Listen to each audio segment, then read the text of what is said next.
இறைத்துவம் பொருந்திய ஜோதிட அன்பர்களே, இந்த அருமையான பதிவோடு உங்களிடத்தில் இணைந்திருக்கிறேன்.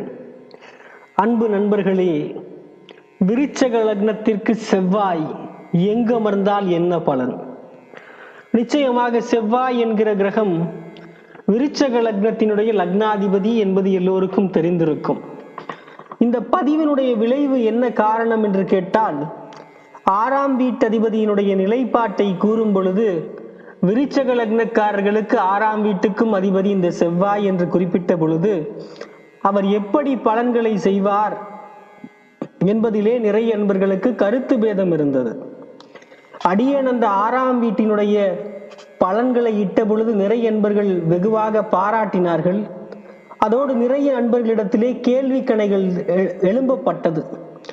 அப்படிப்பட்ட கேள்வி கணைகளை எழுப்பப்பட்ட கேள்வி கணைகளுக்கு நல்லதொரு பதில் தரும் விதமாக இந்த பதிவு இருக்க வேண்டும் என்பதற்காக இந்த பதிவு இங்கே விளைகிறது. சரி அன்பு நண்பர்களே, பதிவிற்கு செல்வோம். இந்த முருகப்பெருமானை அதிதெய்வமாக ஏற்றுக்கொண்ட அந்த அங்காரகனை நாம் மிகப்பெரிய அளவிலே நம்முடைய வாழ்க்கையிலே சுபிட்சத்தை தரக்கூடிய பங்கை இந்த அங்காரகன் பெறுகிறார். ஒரு மனிதனுடைய அளப்பரிய சொத்துக்களுக்கு அங்காரகன் காரகத்துவம் கொண்டிருக்கிறார். காரணம், அசையா சொத்தான நிலத்திற்கு அவனே அதிபதி. ஆக நிறைய நிலபுலன்கள், லேண்ட்லார்ட் என்று சொல்லக்கூடிய வகையிலே மிகப்பெரிய அந்த அசையாத சொத்துக்களினுடைய காரகத்துவத்தை கொண்ட அந்த அங்காரகனை நாம் இந்த வேளையிலே பணிந்து இந்த பதிவினை தொடர்வது தகும் என்று நினைக்கிறேன். சரி, பதிவிற்கு செல்வோம், வாருங்கள். அன்பு நண்பர்களே, செவ்வாய் விருச்சக லக்னக்காரர்களுக்கு லக்னாதிபதி, அதாவது 6ஆம் வீட்டுக்கும் அதிபதி. இந்த இரு வீடு ஆதிபத்தியத்திலே லக்னாதிபத்தியம் தான் சிறக்கும் என்பது பொது விதி. அந்த பொது விதியை அன்பர்கள் நம்புவதில்லை.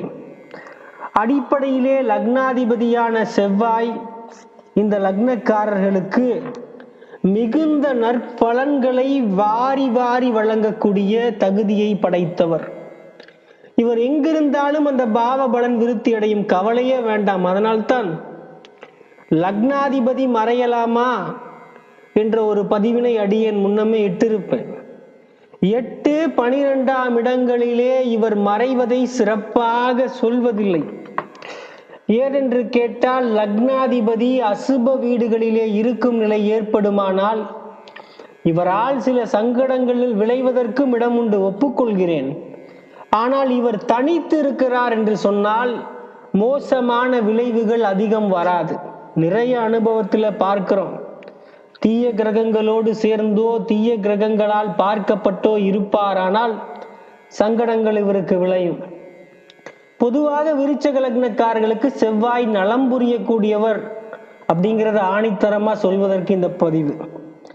இந்த செவ்வாய்க்கு வியாழனது சேர்க்கையோ பார்வையோ ஏற்படும் பட்சத்திலே நற்பலன்கள் கூடுதலாக கிடைக்கின்றன.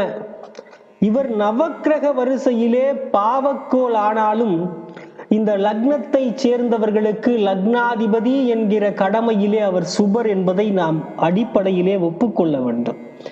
ஒரு குழந்தை ஜனிப்பதற்கு தாயானவள் எவ்வளவு தனித்தன்மை பெறுகிறாளோ, அந்த குழந்தைக்கு தாயானவள் எவ்வளவு கடமைகளை கொடுக்கிறாளோ, அந்த அடிப்படையிலே அந்த குழந்தையை வளம் சேர்க்க நலம் சேர்க்க அந்த தாயிற்கு கடமை இருப்பது போல அந்த ஜெனித்த லக்னத்தை ஏற்றுக்கொண்ட அந்த நாதன், அந்த உயிரை தந்த அந்த உயிர்நாதன் என்று சொல்லக்கூடிய அந்த லக்னாதிபதிக்கும் கடமை இருக்கிறது என்ற தாத்பரியத்தை அடிப்படையிலே புரிந்து கொள்ள வேண்டும்.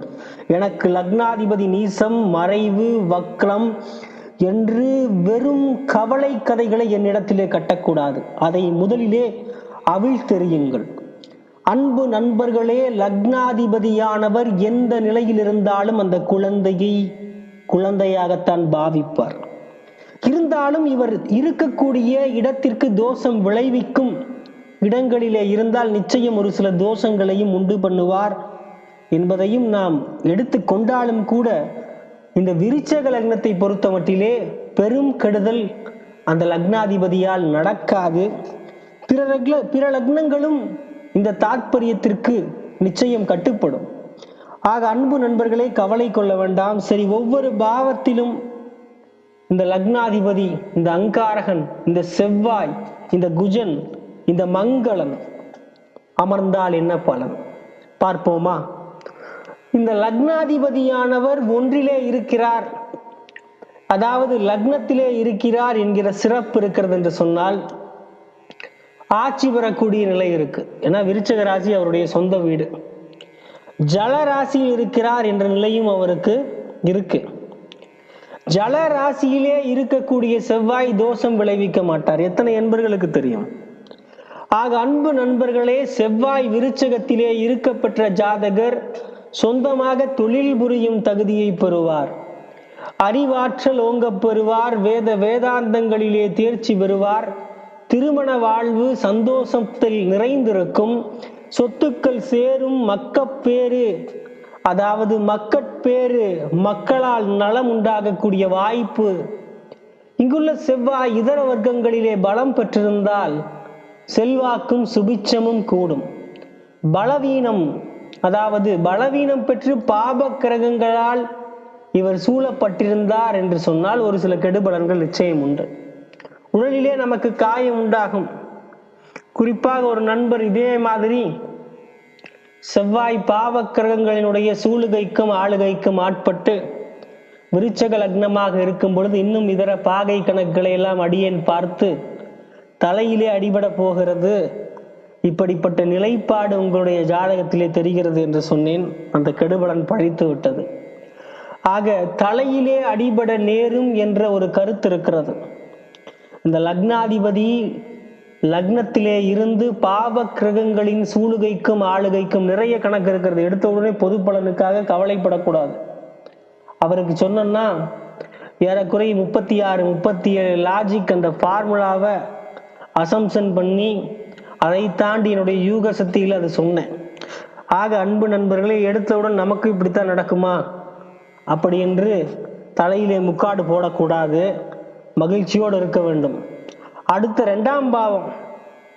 இந்த 2ஆம் பாவம்ங்கிறது தனஸ்தானம், குடும்பஸ்தானம். இது விருச்சகத்துக்கு 2ஆம் இடம் தனுசு. இந்த தனுசு ராசியில இருக்கக்கூடிய நல்ல ஒரு விஷயத்தை உணரணும். மூல நட்சத்திரத்திலே செவ்வாய் உழவினால் தோஷம் அகலும். தோஷமே கிடையாது. மூல நட்சத்திர சாரம் வாங்கிய செவ்வாய்க்கு இந்த வீட்டிலே தோஷம் கிடையாது. பூராட உத்திராட நட்சத்திரங்களிலே இருந்தால் தோஷம் இருக்கு, கொஞ்சம் இருக்கு. இங்குள்ள செவ்வாய் என்ன பண்ணுவார் தோஷம் இருந்தா அப்படின்னா, பேச்சிலே பொதுவா தோஷம் இருந்தாலும் இல்லைனாலும் 2இல் செவ்வாய் உள்ள ஜாதகனுக்கு பேச்சிலே கடுமை இருக்கு. நான் நிறைய அன்பர்களை பார்க்கும்போது கடும் சொல், ஒரு வார்த்தை சொன்னாலும் அந்த திரு வார்த்தையால் உள்ளங்களை கலங்கடிக்கக்கூடிய அளவிலே அந்த விஷ அம்புகளான வார்த்தைகளை கொண்டு தாக்கக்கூடிய மனோபாவம் இந்த ஜாதகருக்கு இருக்கும். அடிப்படையில பார்க்கிறோம். ஆக அன்பு நண்பர்களே, பேச்சிலே கடுமை இருக்கும், கட்டுப்படுத்துங்க. உடலிலே அடிபடும். பெரியவர்களுக்கு அடிபணியவே மாட்டார்கள். இது கிரந்தங்கள்ல சொல்லப்பட்டிருக்கு. இதுல அந்த அளவுக்கு உண்மைத்தன்மையும் ஒரு சில இடங்கள்ல இல்லை. காரணம் என்ன கேட்டா, செவ்வாய் 2லே நல்ல இடங்கள்ல குருவினுடைய வீடுகளாக இருக்க போகிறது இது. ஆக மீன லக்னக்காரர்களுக்கு அவருடைய சொந்த வீடு, விருச்சக லக்னக்காரர்களுக்கு குருவினுடைய வீடு 2ஆம் வீடு. ஆக அப்படி இருக்கும்போது பெரியவர்களுக்கு அடிபணிய மாட்டார் என்கிற கருத்து ஆரம்ப காலத்தில் இருந்தாலுமே போக போக ஜாதகர் பெரியவர்களினுடைய சொற்படியை திருவார்த்தையாக கேட்டு அவர்கள் செய்யக்கூடிய திருவினையாக வாழ்க்கையிலே மேம்படுவதற்கான தகுதி அவருக்கு கிடைக்கிறது. கிரந்தங்களில் சொல்லப்பட்டிருக்கிற விதிகள் இன்றைய காலகட்டத்திற்கு அப்படியே பொருந்துமா என்று கேட்டால் நிறைய ஆராய்ச்சி கோணங்களிலே அடிப்படையிலே பொருந்துமா என்பதையெல்லாம் பல கோணங்களிலே ஆராய்ந்து பலனை முன்வைக்க வேண்டும். எடுத்த எடுப்பிலே கிரந்தங்களில் இருக்கிற பலனை அப்படியே சொன்னோம் என்று சொன்னால் நடைமுறையிலே அது ஒத்து வருவது என்பது கொஞ்சம் சிரமம்தான். ஆக அன்பு நண்பர்களே, கிரந்தங்களில் இருக்கிற உண்மைத்தன்மைகளையும் நான் ஒப்புக்கொள்கிறேன். பெரியவங்களுக்கு அடிபணிய மாட்டார், அது உண்மைதான். எப்பொழுது இளம் வயதுல போக போக பக்குவப்படும் பொழுது பெரியவர்களுடைய சொல்வார்த்தைகளுக்கு மதிப்பு இருக்கும். தனக்கென ஒரு தனி பாணி இருக்கும், அதை நான் ஒப்புக்கொள்கிறேன். லக்னாதிபதி 2இல் இருக்கிறார் என்கிற ஒரே நிலைமையில ஜாதகருக்கு லக்ஷ்மி கடாட்சம், அந்த ஸ்ரீகரம் லக்ஷ்மி கடாட்சம் ஜாதகருக்கு உண்டு. கண் பார்வையில கோளாறு, பல்லுக்கு பழுது. விருச்சிக லக்னக்காரர்களுக்கு ரெண்டிலே செவ்வாய் இருக்கும்போது நிறைய பல்வலியாலையும் பல்கள் சீரழிந்தும் பல்லிலே சின்ன சின்ன பிரச்சனைகள், நிறைய பற்கள் இல்லாமல் இருப்பது, இதெல்லாம் அடிப்படையிலே பொருந்தி வருகிறது, அனுபவத்துல பார்க்கிறோம். இது கூட ஒரு சில கிரந்தங்களில் இருக்கிறதா, ஆனா அது உண்மையில் அப்படியே ஒத்து வருது. ஆக இங்குள்ள செவ்வாய் 2ஆம் வீட்டோனாகிய குருவுடனே கூடியிருக்கிறார்னு வைங்க, எந்த கவலையும் மேல தோஷ நிலை அகலும், குடும்ப வாழ்வு திருப்திகரமாக இருக்கும்.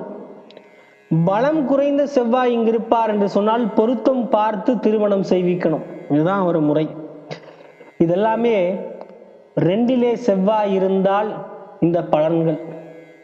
3ல இருக்கலாமான்னு கேட்டா இருக்கலாம், அதுக்கு நான் பலனே சொல்ல போறது இல்லை.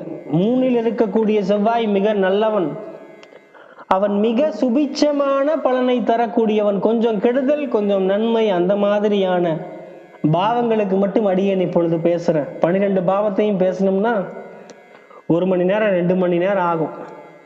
சரி, 4ல் இருந்தால் என்ன? செவ்வாய் 4லே இருந்தால் என்ன? 4ஆம் இடம் கும்பம், இங்குள்ள செவ்வாய் தோஷத்தை விளைவிப்பார். இவர் சனியுடன் கூடியிருந்தால் தோஷம் குறைகிறது. 4ஆம் இடம் சுகஸ்தானம் என்பதாலே செவ்வாய் பலம் குறைந்திருக்கிறது. ஆக குறைந்திருக்கும் பட்சத்திலே சுகபங்கம் உண்டாகிறது. குறைந்திருக்கும் பட்சம்னா நிறைய கோணங்களுக்கு இவருடைய பலத்தை பரிசோதிக்கணும். பொதுவா 4ல் இருக்கிறார் அப்படின்னா பலம் குறைஞ்சிருதுங்கிறது பொது விதி. ஆனாலுமே சனியோட கூடியிருந்தாருன்னா தோஷமே இல்லைன்னு சொன்னேன். இன்னுமே நிறைய அடிப்படை காரணங்களை ஆராய்ந்து பார்க்கும் பொழுது அந்த சுகஸ்தானம் என்பதிலே செவ்வாய் ஒருவேளை நல்ல நிலையில இருந்தால் சுகபங்கம் உண்டாகாது. அது நிறைய கோணங்கள்ல கணக்கீடுகள் வைக்கணும். அன்பும் பண்பும் மன தூய்மையும் ஜாதகரிடம் இருக்காது என்பது கூட பொது விதிதான். இதை அப்படியே எடுத்துக்க கூடாது. தன் வயதுக்கு மேலான தோற்றம் இருக்கும், இது ஒத்துக்கலாம். நிறைய அன்பர்கள் பார்க்கும் பொழுது 20 வயசுலயே 30 வயசு மாதிரி இருப்பாங்க, 30 வயசுலயே 40 வயசு மாதிரி இருப்பாங்க, 35 வயசு மாதிரி இருப்பாங்க. ஆக வயதை கூட்டிய தோற்றத்தை அந்த செவ்வாய் கொடுப்பார். அதை விட கெடுபலன்களும் 1-2 சொல்றோம். அதெல்லாமே நான் அடியேன் இந்த பதிவிலே இன்னுமே பொதுவான பலன், அதை அன்பர்கள் குழம்பிக் கொள்ளக்கூடாதுங்கிறதுனால ஒரு சில கெடுபலன்களை அடியேன் இங்கே உரைப்பதில்லை. ஜாதகருக்கு பகைவர்கள் அதிகம் இருப்பார்கள், பேச்சாற்றல் குறையும், செல்வத்தை சிறிது காலங்களிலே இழக்க வேண்டியது இருக்கும். இதெல்லாமே ஜாதகங்களிலே கிரந்தங்களில் இருக்கக்கூடிய ஒருமித்த கருத்து சொல்லப்பட்டுள்ளது. வேறு வேறு கிரந்தங்களில் இருக்கக்கூடிய ஒருமித்த கருத்து இது அப்படியே பலிக்குமா என்று கேட்டால் நிறைய கணக்கீடுகள் வைக்க வேண்டும். பொதுவாக விருச்சிக லக்னத்தில் பிறந்து 4லே இருக்கக்கூடிய செவ்வாய் ஜாதகர்கள் பொருத்தம் பார்த்து திருமணம் செய்யணும், பொருத்தம் பார்த்து திருமணம் செய்ய வேண்டும், அதுதான் அவசியம். இங்குள்ள செவ்வாய் ஸ்திர சொத்துக்களினுடைய சேர்க்கையை ஜாதகருக்கு உண்டு பண்ணுவார். ரொம்ப நல்ல விஷயம், ஸ்திர சொத்துக்கள் நிறைய கிடைக்கும். நில பூமி வாகனம் பூமி யோகம் இதெல்லாமே உண்டு. கடன் சுமையையும் கூட்டிடுவார், அடிப்படையில பார்க்கிறோம். சரி, 7லே செவ்வாய் இருக்கிறார். நிறைய அன்பர்களுடைய கேள்வி, லக்னாதிபதி செவ்வாய் 7ல இருக்கிறார்னா 7ஆம் இடத்திலிருந்து லக்னத்தை பார்ப்பதாலே அத்தனை தோஷங்களும் அகலுகிறது என்பதை சொன்னால் ஒரு சில மனங்கள் ஏற்றுக்கொள்வதில்லை. மனவாழ்வு சந்தோஷமாக அமையும் என்றாலும் சிறு சிறு உடல் உபாதைகள் மனைவிக்கோ அல்லது கணவனுக்கோ அடிப்படையிலே வரும். அனுபவ ரீதியிலே பார்க்கிறோம். 7ஆம் வீட்டோன் சுக்கிரன் பலம் பெற்றிருந்தால் சங்கடங்கள் அதிகம் கிடைக்காது. சுக வாழ்வு அந்யோன்ய நிலை யாவுமே திருப்தி தரும்படியான அமைப்பு அமையும். பொதுவா 7லே செவ்வாய் இருந்தால் தோஷம் அப்படின்னு சொல்றோம், ஆனா அது மனவாழ்விற்கு சந்தோஷம்தான். சுக்கிரன் வலுத்திருந்தால் மனவாழ்வு இன்னுமே சந்தோஷமாக மகிழ்ச்சியாக இருக்கும். உடல் ரீதியிலே ஒரு சில பிரச்சனைகள் இருக்கும் என்ற கருத்தை மட்டும் இங்கே பதிவு செய்து, அடுத்த பாவமான 8லே இருந்தால் என்ன பலன்? விருச்சக லக்னத்தில் உதித்தவருக்கு 8ஆம் இடம் மிதுனமாகிற காரணத்தினாலே செவ்வாய் இருந்தால் தோஷ நிலை ஏற்படும், உடல் ஆரோக்கியம் சீர்கெடும், அதிர்ஷ்ட வாய்ப்புகள் குறையும், மன வாழ்விலே குறைபாடுகள் உண்டாகும். ஜாதகருக்கோ அல்லது ஜாதகரினுடைய மனைவிக்கோ ஆயுள் குறைவதற்கான காரணங்கள் எல்லாம் இருக்கிறது. இதனால் அட்டம செவ்வாய் அவதிகள் தரக்கூடியவன். ஆனால் லக்னாதிபதி என்கிற கடமையிலே ஒரு சில கண்டங்களையும் ஒரு சில சிக்கல்களையும் சிறிய அளவிலே தருவான். இருந்தாலும் அதை தாண்டி ஆயுள் காரகனுடைய பலமெல்லாம் பார்த்து பரிசோதிக்க வேண்டும். இங்குள்ள செவ்வாய் சுப கிரகங்களினுடைய சேர்க்கையோ பார்வையோ பெற்றிருப்பானால் கெடுபலன்கள் குறைய வாய்ப்பு நிறைய இருக்கிறது, கவலையே படாதீர்கள். என்றாலும் கூட திருமண பொருத்தம்னு வரும்போது கொஞ்சம் பார்த்து திருமண பொருத்தம் பண்ணணும். அப்படி பண்ணும் பொழுது திருமண வாழ்க்கை சிறப்பாக இருக்கும். 12 இருக்கக்கூடிய செவ்வாய் துலாம் வீட்டிலே இருப்பார், சுக்கிரனுடைய வீடு, சரராசி. இங்குள்ள செவ்வாய்க்கு தோஷமே உண்டாகாது, அதான் புரிஞ்சுக்கணும். நிறைய பேர் தோஷம்னு சொல்றாங்க. அதுக்காகவே இந்த பதிவு இங்கே விளைகிறது. லக்னாதிபதி 12 இருக்கிறார் என்பதாலே செலவுகள் தானே கூடும். உடன் பிறந்தவர்களுடைய கருத்து வேறுபாடு வரும், தீய வழியில மனம் செல்வதற்கான ஒரு சில வாய்ப்புகள் கிடைக்கும், தீயவர்களினுடைய தொடர்பை பெறுவதற்கு அதிலிருந்து பட்டு மீண்டு வர்றதுக்கான வாய்ப்பு. இங்குள்ள செவ்வாய் இந்த மாதிரி தன்மைகளுக்கு காரணம்னு கிரந்தங்கள்ல சொல்றாங்க. பொதுவாக விருச்சக லக்னத்திலே பிறந்தவர்களுக்கு லக்னாதிபதியான செவ்வாய் 1, 7, 12 இருக்கும்போது தோஷமே ஏற்படாது என்பர்களே. 2, 4, 8 இருக்கும்போது தான் தோஷம் ஏற்படும். அந்த 1, 7, 12 இருக்கக்கூடிய தோஷம் 7 மைல்டு தோஷம், ஆனால் அது ப்ராப்ளம் இல்லை. ஆக 1, 7, 12 என்பது 1ஆம் இடத்திற்கு கூட ஒரு சில தோஷம் உண்டு, அதுவும் கூட பெரிய அளவிலே பாதிப்பதில்லை. அதனால் அதை தோஷமாவே பார்க்க வேண்டாமே என்று அடியனுடைய கருத்து. 1, 7, 12 இருக்கும்போது தோஷம் கிடையாது. 2, 4, 8 இருக்கும்போது தோஷம் ஏற்படும். தோஷம் பெற்ற செவ்வாய் அமையப்பெற்றவர்கள் பொருத்தம் பார்த்து செவ்வாய் கிரகத்தினுடைய பரிகாரம், செவ்வாய்க்கு பலமூட்டக்கூடிய வழிபாட்டு முறைகளை எல்லாம் அடியன் நிறைய பதிவுகளில் இட்டிருக்கிறேன். அங்காரகன் எனக்கு பிடித்த அருமையான கிரகங்களிலே ஒருவர். அவர் இருந்தால்தான் நல்ல நல்ல அருமையான அந்த வாக்கு பலம் கிடைக்கும். இந்த வாக்கு சித்திக்கு அந்த முருகப்பெருமானுடைய காரணம் ரொம்ப முக்கியம். ஆக அன்பு நண்பர்களே, அந்த செவ்வாய் லக்னாதிபதி என்பதால் இவரால் அதிகம் கெடுபலன்கள் உண்டாக இடம் இருக்காது. செவ்வாய்க்கு சுபக்கிரக சேர்க்கை பார்வை ஏற்படும் பட்சத்திலும், இதர வர்க்கங்களிலே செவ்வாய்க்கு பலம் கூடியிருக்கும் பட்சத்திலும் நல்ல பலன்கள் நிறைய கிடைக்கும். ஒரு சில நேரங்களிலே தோஷமான இடங்களாக பாதிக்கப்பட்டாலும் கூட அந்த செவ்வாய் லக்னாதிபதி என்ற கடமைக்கு நல்ல பலனையே ஜாதகருக்கு தந்து வாழ்விலே உய்வதற்கான வழிமுறைகளை அவர் கோள்கிறார்.